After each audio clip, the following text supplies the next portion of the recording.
Bienvenidos al programa número 76 de Economía en Breve, correspondiente al 21 de mayo del 2018. Yo soy Mario Correa y tengo el gusto de poder compartir algunos comentarios respecto a lo más relevante de la marcha de la economía.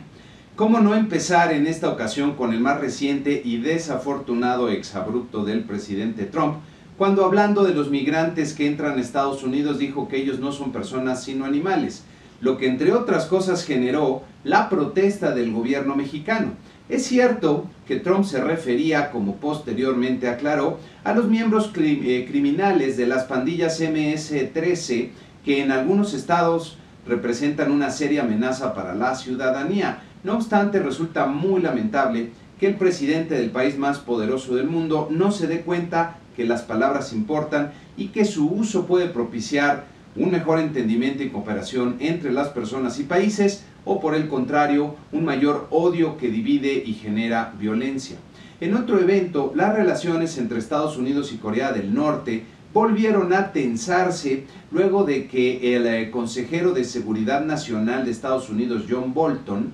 sugiriera aplicar el modelo de Libia al posible acuerdo con Corea del Norte, lo que generó irritación en el régimen de Pyongyang, ya que dicho modelo terminó con el derrocamiento del entonces dictador libio Muammar el Gaddafi. El líder coreano Kim Jong-un amenazó con suspender la reunión que se tiene programada con el presidente Trump, a lo que Trump advirtió que si no logran un acuerdo con Estados Unidos, Corea del Norte sería diezmada.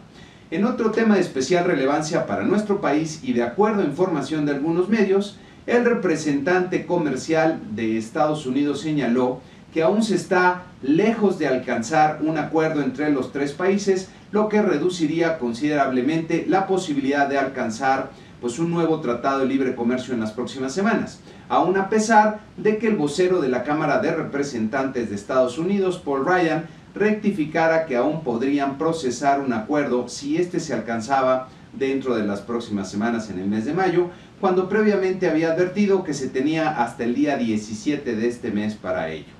Ya habíamos comentado que, contrastando con el gran optimismo que se había generado en los mercados, se veía muy difícil lograr un acuerdo porque este dependía de la voluntad política del presidente Trump y esta no se asoma por ningún lado. También en el entorno global se está observando un repunte acelerado en los precios internacionales del petróleo, como pueden ver en esta gráfica, con el tipo Brent alcanzando los $80 por barril en la línea azul claro, nivel que no se veía desde el 2014. Entre los factores que están impulsando los precios del petróleo están las afectaciones que generarán sobre la oferta algunas decisiones recientes de los Estados Unidos, como la cancelación del acuerdo nuclear con Irán y la tensión atizada en Medio Oriente con el movimiento de su embajada a Jerusalén, pero también el aumento en las perspectivas de crecimiento mundial que hemos venido observando. Si estos precios continúan aumentando, comenzarán a presionar los costos de producción en muchos países y esto podría acelerar la inflación.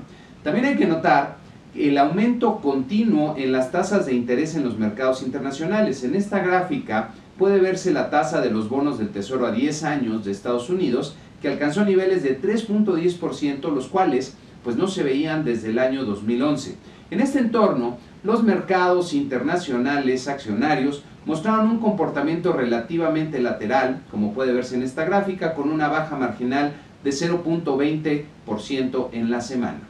En contraste, nuestro mercado accionario registró una pérdida importante de 2.27% en la semana, terminando bastante por debajo de los 46,000 puntos y acumulando en el año una baja ya de 6.54%.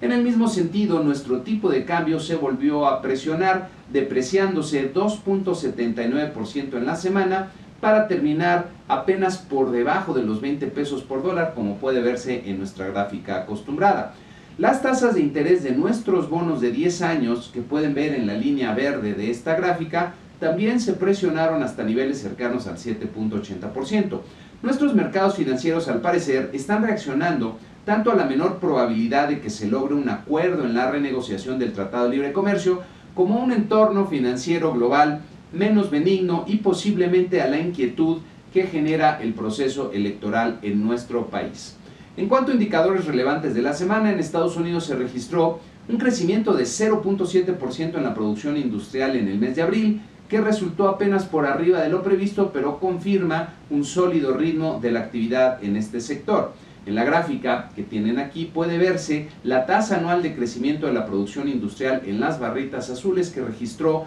3.5% en el mes de abril. Las ventas mayoristas crecieron 0.3% en el mismo mes, en línea con lo esperado, acelerando su tasa anual a 4.9%, como se puede ver en las barritas de esta gráfica. Excluyendo automóviles, las ventas crecieron 0.4% en el mes, también 4.9% anual, como se ve en la línea azul.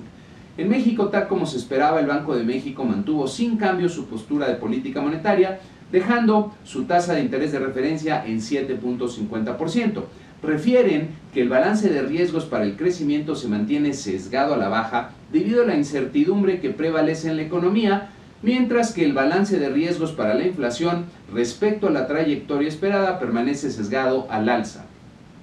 Entre los riesgos más relevantes para la inflación destacan el de una mayor presión sobre el tipo de cambio debido al aumento en las tasas de interés externas, a la incertidumbre sobre la renegociación del Tratado de Libre Comercio y también al proceso electoral. Tal parece que por lo pronto Banco de México podrá esperar algún tiempo antes de volver a modificar su tasa de interés de referencia, que podemos ver en esta gráfica en la línea azul, ya que la inflación está descendiendo acorde a lo que esperaba el Instituto Central, observándose la tasa anual de la inflación general en la línea roja ya por debajo del 5% y la inflación anual subyacente en la línea verde por debajo del 4%. Las próximas decisiones de política monetaria dependerán desde luego de la evolución de la inflación en nuestro país, pero también del comportamiento del entorno financiero internacional, que se está volviendo menos benigno que lo que habíamos tenido en años anteriores.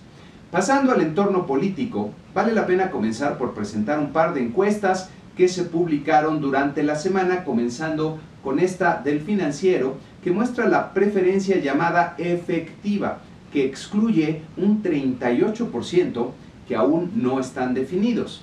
En esta siguiente gráfica de la misma encuesta puede verse que todavía hay grandes porcentajes de votantes que aún no han decidido por quién votar o que podrían cambiar de idea. En la encuesta de Consulta Mitofsky, que se puede ver en esta otra lámina, se puede ver tanto la preferencia bruta con un 26.8% que no declara preferencia, como la efectiva, que excluye a los que no declaran. En esta siguiente lámina puede verse la trayectoria que ha tenido la preferencia bruta de los candidatos considerando las alianzas.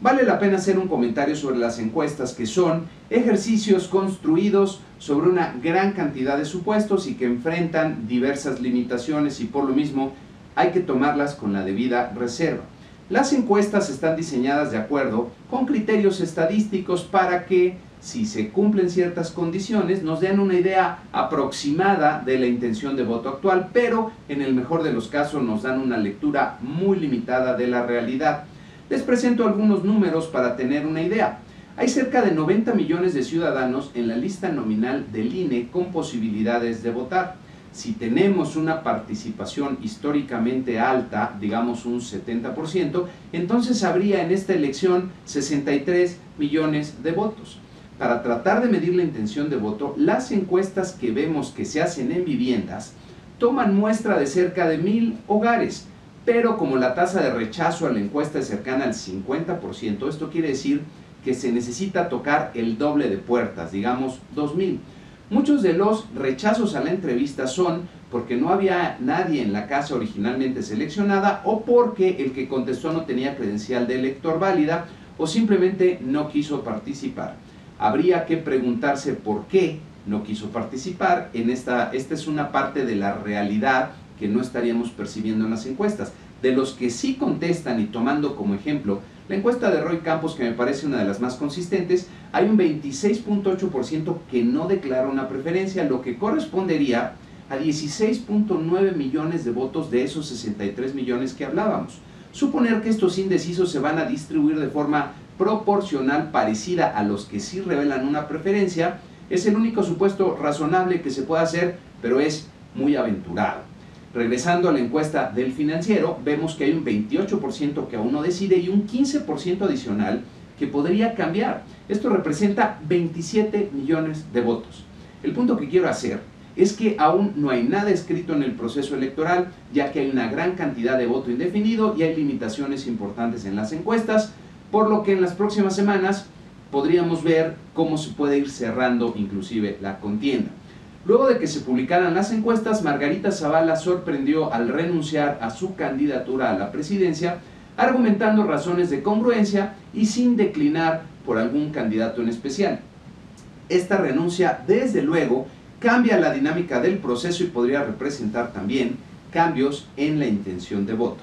Hay muchas opiniones al respecto, pero yo me inclino a pensar que lo más probable es que la mayor parte de los votantes que tenían la intención de votar por Margarita se inclinarán ahora a regresar a votar por el PAN, lo que reduciría la distancia entre López Obrador y Ricardo Anaya. Ya veremos cómo se van dando las cosas. Espero, por cierto, poder subir este video poco antes de que se realice el segundo debate entre los candidatos a la presidencia de la República, el cual veremos con mucha atención para poder hacer alguna inferencia de cómo podría cambiar la intención de voto y la contienda electoral en las próximas semanas. En la semana que inicia tendremos mucha información, destacando en Estados Unidos las minutas de la Reserva Federal, las ventas de casas y las órdenes de bienes durables del mes de abril. En México tendremos el detalle que faltaba de las cifras desagregadas del Producto Interno Bruto del primer trimestre, con las que estaremos en posibilidad de revisar las perspectivas de actividad económica para el año. También tendremos las cifras de la inflación de la primera quincena de mayo, que usualmente es negativa por el efecto que tienen las tarifas eléctricas de verano en varias ciudades del país, parte de las cuales comienza desde el mes de abril, como ya lo vimos en la inflación de este mes. Se publicarán también las ventas minoristas de marzo y la balanza de pagos del primer trimestre del año. Por cierto, habrá que estar muy atentos a la marcha del entorno financiero internacional, ya que al ritmo al que están comenzando a aumentar las tasas de interés de largo plazo en Estados Unidos, podrían generarse volatilidad elevada e inclusive algunas disrupciones en los mercados financieros. Hay que notar que por diversos factores es de esperarse que el entorno global vaya volviéndose menos benigno al que hemos observado en años anteriores, menos benigno para nuestro país. Y con esto concluimos este programa número 76 de Economía en Breve, con la invitación usual a que se suscriban al canal, si les gustó el video que le den like y que lo compartan entre aquellos a los que les pueda ser de utilidad. Muchas gracias.